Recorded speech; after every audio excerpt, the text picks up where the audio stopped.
के 2:17 बजे तेज हवा चल रही थी और रोहन अपने दादाजी के पुराने घर में पहली बार अकेला सो रहा था। गांव में इस घर को लेकर तरह तरह की बातें थी, लेकिन रोहन ने कभी उन पर ध्यान नहीं दिया। उसने मोबाइल बंद किया, लाइट बंद की और सोने की कोशिश की।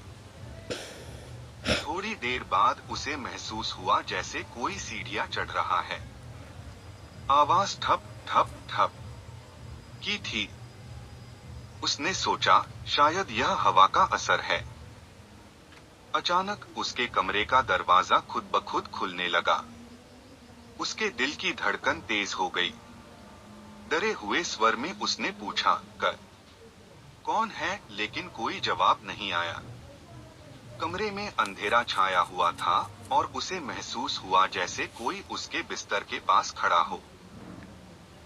अचानक उसके कान के पास एक फुसफुसाहट हुई, रोहन, तू वापस क्यों आया? रोहन डर के मारे उछल पड़ा और लाइट जलाई। लेकिन तभी उसकी नजर आईने पर गई। आईने में उसने खुद को देखा, लेकिन उसके पीछे एक बूढ़ी औरत खड़ी थी। सफेद आंखें, झुका हुआ शरीर और लंबी काली उंगलियां।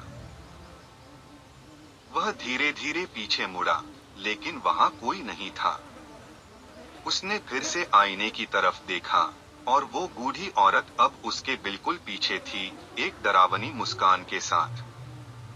अचानक आईने पर उंगलियों से लिखा हुआ दिखा, अब तू भी यहीं रहेगा। और बस उसी पल कमरे की लाइट बुझ गई। अगली सुबह गांव वालों ने घर का दरवाजा खुला पाया। कमरे में सब कुछ वैसा ही था, लेकिन आईने पर खून से लिखा था, अब हम दो हैं।